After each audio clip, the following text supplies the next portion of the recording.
Profesor Isidro Pedraza, líder de la OFIC a nivel nacional, gracias por estar con nosotros. Buenas tardes. Buenas tardes, David. Profesor, en estos días se ha hablado mucho en función de la pandemia, de una manera particular de la posible escasez de alimentos. Sabemos que mucha gente en el campo no está trabajando, no han recibido los apoyos necesarios y desde luego, aunque estamos todos metidos en el tema de cuántos contagiados hay, este tema usted lo ha traído a través de la OFIC, a través del CAP incluso, y quisiéramos que nos diera su comentario, su opinión en torno a los alimentos en el país y desde luego lo que tiene que ver con el Tratado de Libre Comercio entre México, Estados Unidos y Canadá. Bueno, aquí hay una cuestión desventajosa en términos de la política que el gobierno instrumenta para proveer de alimentos a la sociedad mexicana. Pudiéramos decir que el tema de la seguridad alimentaria, que quiere decir garantizar acceso a la alimentación, implica que no importa el costo, ellos van a importar granos y alimentos para que la sociedad mexicana pueda tener ese abasto. Lamentablemente, esta política se estrella en la realidad, porque mientras el secretario de Agricultura ha declarado que se activaron 5 millones de hectáreas en la entrega de fertilizante en el país, vimos que solamente entregó para 190,000 hectáreas fertilizante en el estado de Guerrero y dejó fuera del universo de apoyos a cerca de 300,000 productores en los estados de Tlaxcala, Estado de México, Puebla, que eran los que estaban ya de alguna manera proyectados para poder ser apoyados este año. Entonces, estas medidas que ha ido adoptando el gobierno, como fue reducir un 20% el techo financiero asignado al campo en relación al año pasado. En el 2019 se destinaron 65,000 millones de pesos y este 2020 se destinaron 43,000 millones de pesos. Esto todavía contrasta con la decisión de reducir un 27% en el gasto ya en el 20. Y entonces, pues estamos hablando que dejaron prácticamente sin recursos a la Secretaría de Agricultura. En el centro del país, ¿cómo le afecta al estado de Hidalgo estas medidas? Bueno, en primer lugar, no está llegando porque ningún programa de fomento se dejó con vida al retirarle el financiamiento. Entonces los programas de desarrollo, de apoyo para semillas, para bombas, equipos de fertilización, incluso llegó al extremo de impactarnos en el retiro del subsidio en el diésel. Y entonces esto encareció los costos de producción del maíz, de alguna manera.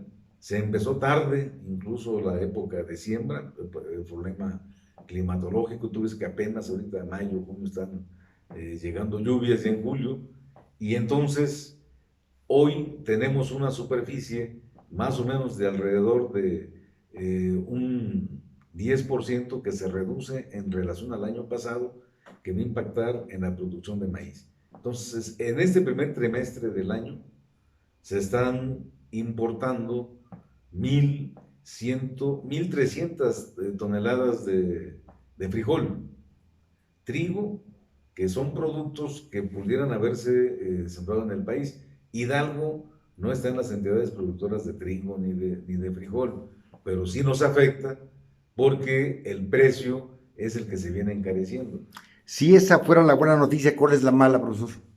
Bueno, todavía con la entrada en vigor del Telecán, se firmaron acuerdos en donde el gobierno mexicano le garantizó al gobierno norteamericano compra en mayor número de granos.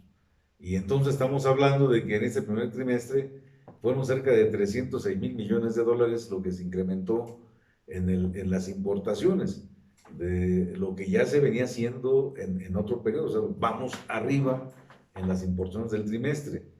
Esto va a hacer, de alguna manera, que tengamos una caída en la producción nacional. Se va a afectar el precio de los granos porque está entrando producto norteamericano que desgraciadamente pega en época de cosecha, baja el precio. Y venimos de una larga eh, presión moral, económica, social, de salud por la pandemia. Y entonces esto habla de condiciones bastante desalentadoras para los productores en el campo en México. Garantizar la parte alimentaria de una nación, pues es uno de los primeros fundamentos de la Constitución y no estar dependiendo, pero además en Estados Unidos, por ejemplo, pues hay fideicomisos que permiten o hay apoyo a los agricultores. En México no existe, por el contrario, se han disminuido. ¿Ha sido una política errónea la del actual gobierno? Bueno, siempre en la Farm Bill de Estados Unidos se programa, que es lo que hemos querido hacer aquí en México, por 5 años, es un programa quinquenal, se hace para la inversión en el campo Sí. particularmente, o en la industria, pero siempre se hacen proyectos de inversión a largo plazo y se establecen montos. En la Farm Bill, a partir del 2019 que Donald Trump empezó a aplicar aranceles a China, a México, a Canadá y otros países, producto de lo que él se quejó de que había competencia desleal, logró captar recursos y de 65 mil millones de dólares que le entregaba a los productores norteamericanos de subsidio, los incrementó a 95 mil. Quiere decir que hay 30 mil millones de dólares más de subsidio a la producción en el campo norteamericano. Y en México nos quitaron programas de fomento.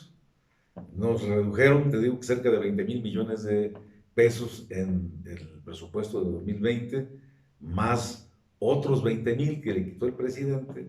Te dejó casi con 23 mil millones de pesos para operar toda la Secretaría de Agricultura. Y luego te retiran el apoyo del diésel agropecuario, que va a afectar a pescadores y agricultores, y en esas condiciones te pones a competir. No. Creo que ahí es donde nos está faltando en este momento, y que es lo que nosotros hemos venido llamando y denunciando, un acuerdo que permita generar una mesa de diálogo para poder llamar al presidente de la República, al gabinete económico, para poder definir una estrategia de financiamiento al campo. Hoy, en estos días, se está discutiendo una ley para la financiera rural, la nueva financiera rural, pero hemos visto que en México el crédito prácticamente no existe, no está operando, no está llegando a los productores del campo. También está pulverizando las organizaciones, ¿no? Bueno, el desdén que el presidente tiene hacia el peso, la importancia y la personalidad histórica que tiene el movimiento campesino en México, de organizaciones indígenas y campesinas, lo ha hecho a un lado, porque él ha considerado que hay competencia desleal hacia él. Si él es el que entrega las tarjetas, ¿por qué vas a ir a entregar tú a nombre de tu organización? ¿Por qué tú, primo hermano? Porque el dinero es mío, ¿no? Él dice de la Sí. República.